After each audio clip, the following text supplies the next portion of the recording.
नमस्कार दोस्तों आज हम जानेंगे कि जो ई ग्राम स्वराज पोर्टल होता है उस पे किसी व्यक्ति का वेंडर कैसे बनाते हैं। अगर किसी का आपको वेंडर बनाना हो तो आप उसमें वेंडर कैसे बनाएंगे। तो उसके पहले सबसे पहले हमें यहाँ पे अपना गूगल क्रोम ब्राउज़र ओपन कर लेना और इसमें आपका जिस भी ग्राम पंचायत में आपको वेंडर बनाना हो उसको लॉगिन करना है। तो आपको वेबसाइट तो पता ही होगी, ग्राम स्वराज .gov.in। मैं इसको फटाफट लॉगिन कर लेता हूँ। अब मैंने यहाँ मेकर लॉगिन कर लिया है। आपको मेकर आईडी ही लॉगिन करनी है, मेकर आईडी में ही वेंडर बनाए जाते हैं। तो मेकर आईडी मैंने लॉगिन कर ली है और इस पर हम यहाँ पे 3 लाइन पे क्लिक करेंगे। आपको यहाँ पे दिख रहा होगा जो कि आपके पोर्टल के लेफ्ट साइड में होता है। इसके बाद आपको मास्टर एंट्री पे आना है। मास्टर एंट्री के बाद आपको मिलेगा यहाँ बेनिफिशरी में जाना और यहाँ पे ऐड करना है बेनिफिशरी। तो जैसे आप ऐड करोगे तो यहाँ पे आपको 3 ऑप्शन मिलेंगे, एजेंसी, एम्प्लॉयज़ और रेसिडेंट। तो अगर कोई आपके पंचायत के कर्मचारी है, एम्प्लॉय वगैरह है, उसका बनाना है तो आप एम्प्लॉय में बनाएं। और अगर मान लो हमें सीधा यहाँ पे सप्लायर का वेंडर बनाना है तो हम यहाँ पे एजेंसी पे क्लिक करेंगे। एजेंसी पे जैसे आप क्लिक करेंगे तो यहाँ पे आता है level search by ACC number. तो आपको अकाउंट नंबर से सर्च करने बोल रहा है। तो आप सोचोगे कि अकाउंट नंबर कैसे सर्च करें, और यहाँ पे वेंडर कोड पूछता है कि वेंडर कोड से आप सर्च कर सकते हो। तो आपके पास अकाउंट नंबर तो है पर वेंडर कोड नहीं, तो आपको सीधा से किसी का भी आपको सबसे पहले यहाँ पे अकाउंट नंबर ही डालना है। जब तक आप अकाउंट नंबर नहीं डालोगे तो आगे प्रोसीडिंग नहीं लेगा। तो यहाँ पे हमने एक अकाउंट नंबर डाल दिया और यहाँ से गेट डाटा पे हमने क्लिक कर दिया। अब गेट डेटा पे क्लिक करोगे तो इसमें बेनिफिट ये होगा कि अगर इस ग्राम पंचायत में या किसी भी अदर पंचायतों में इस व्यक्ति का वेंडर बना होगा तो जिस नाम से बना होगा वो आपको शो करेगा। फिलहाल इसमें किसी का वेंडर बना नहीं है, इसलिए यहाँ पे ये हमें शो भी नहीं किया, सीधा नया वेंडर बनाने के लिए ओपन हो जाता है। तो यहाँ पे हमें एजेंसी का नाम टाइप कर देना है। तो हम यहाँ पे एजेंसी का नाम टाइप कर देते हैं।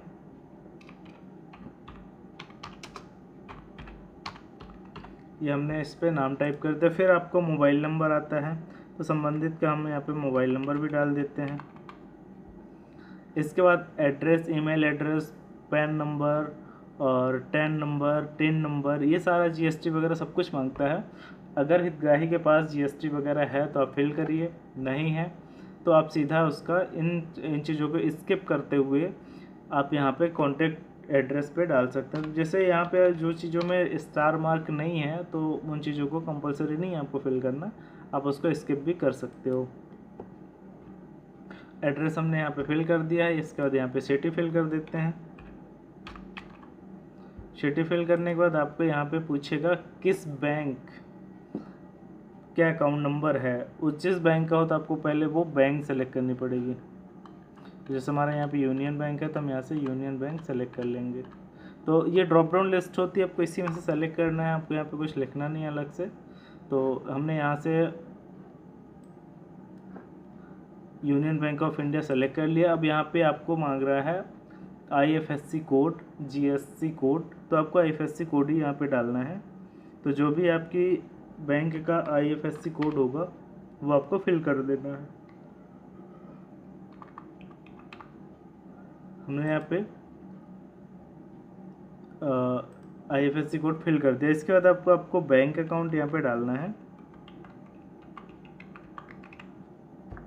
हमने यहाँ पे बैंक अकाउंट भी ऐड कर दिया। अगर यहाँ पे बैंक अकाउंट हम यहाँ पे ऐड कर देते, फिर से मैंने आधार नंबर डाल दिया था, ये हमने डाल दिया। अब यहाँ पे आपको डॉक्यूमेंट्स अपलोड करना है। जो बैंक पासबुक आप लगा रहे हो तो बैंक पासबुक भी अपलोड कर सकते हो जिसमें आपका फ़ोटो हो, या फिर नहीं है तो भी आप बैंक पासबुक लगा सकते हो।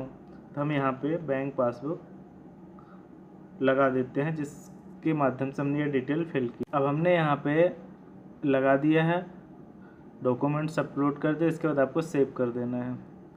तो कई बार आपको इस टाइप का एरर आएगा और जब प्रॉब्लम साइड अच्छी चलती है तो ये एरर नहीं आता है। मैं वापस से आपको कर, जब आप सेव पे क्लिक करेंगे तो एजेंसी डिटेल सेव का एक मैसेज आएगा। अब ये मैसेज आने के बाद आपको यहाँ से वापस से क्लिक करना 3 लाइन पे और यहाँ से मास्टर डेटा में फिर से जाना है। अब बेनिफिशरी में ही क्लिक करना और यहाँ से आपको अप्रूव पे क्लिक करना है। अब आपको यहाँ से अप्रूवल पे क्लिक करने के बाद एजेंसी पे ही क्लिक करना। अगर आपने एजेंसी बनाया है तो एजेंसी पे क्लिक करेंगे, और अगर आपने एजेंसी नहीं बनाया है तो आपको एम्प्लॉय पे बनाया है तो एम्प्लॉय पे क्लिक करना पड़ेगा। तो हमने यहाँ पे एजेंसी पे क्लिक किया, और यहाँ पे जो हमने बनाया सिर्फ हम उस पर टिक करेंगे। अगर मान लीजिए इस पर बहुत पहले से बने हुए हैं और ये वेंडर काफ़ी टाइम के हो गए बने, लेकिन हमने इनको अप्रूवल नहीं किया, हो सकता कोई भी एनी रीज़न जो भी रहा हो नहीं किया, तो अगर आप सोचें कि हम साल 1.5 साल बाद हम इसको वापस से सेलेक्ट करके अप्रूव कर दें तो ये आपका जो बना ये भी नहीं होगा। कई बार ऐसा होता है कि हो भी जाता है, कई बार नहीं भी होता है, वो एक एरर देने लगेगा। तो आप कोशिश यही करें कि जो फ्रेश वेंडर आप बना रहे हैं, जिनकी ज़रूरत है आप उनको ही सेलेक्ट करें। पूरे सेलेक्ट करने की भी ज़रूरत नहीं है, अगर आप चाहें तो अलग से भी इनको ट्राई करके देख सकते हैं एक बार। तो फिलहाल मैंने इसको शेख वहीद को मैंने बनाया है, तो इसको यहाँ से अप्रूव एजेंसी पे क्लिक कर देता हूँ। अब ये यहाँ से आ गया agency details verified successfully, kindly signature digitally for final approval. Final approval के लिए आपको डिजिटल साइन लगाना होगा। अब आपको वापस से 3 डॉट पे क्लिक करना है, मास्टर एंट्री पे ही आना है, और यहाँ पे डीएससी मैनेजमेंट पे जाना है। डीएससी मैनेजमेंट पे जाने के बाद आपको साइन अप्रूव वेंडर पे क्लिक करना है, और इस पर क्लिक करने के बाद आप देख पाएंगे कि यहाँ पे आपको दो दिख रहे हैं। पहले से कोई डिजिटल लगाने के लिए बाकी रहा होगा तो वो भी दिखेगा। तो आपको क्या करना है, अब पता नहीं है कि ऊपर वाला है या नीचे वाला, तो आपको व्यू पे क्लिक करना है। जैसे आप व्यू पे क्लिक करोगे तो यहाँ पे आ जाएगा, तो इसमें देखना 4 वेंडर आपके पहले से दिख रहे हैं। फिलहाल मैंने एक ही को सेलेक्ट किया, तो आप व्यू करके इसमें देख सकते हैं शेख वहीद ये नीचे वाले में है। तो इसमें आपको टिक करना है यहाँ पे, और यहाँ पे अप्रूव पे क्लिक करना, और यहाँ से डिजिटली साइन पे क्लिक कर देना। तो जब आपके सिस्टम पे डिजिटल सिग्नेचर कनेक्ट होगा तो यहाँ पे ऑटोमेटिकली डिजिटल सिग्नेचर ले लेगा। तो जैसे फ़िलहाल मैं यहाँ पे डिजिटल सिग्नेचर कनेक्ट कर देता हूँ। अब अप्रूव पे और अप्लाई डिजिटल सिग्नेचर पे जैसे क्लिक करोगे तो जो जिसका भी इस पर डिजिटल लगता होगा उसका पासवर्ड डालने के लिए आ जाएगा। आपको पासवर्ड एंटर करके ओके कर देना है। तो इस टाइप से उसकी डिटेल खुलेगी, और आपको यहाँ से कंफर्म कर देना है। कंफर्म करने के बाद vendor file approve and signed successfully, ये हो गया मेकर लॉगिन से।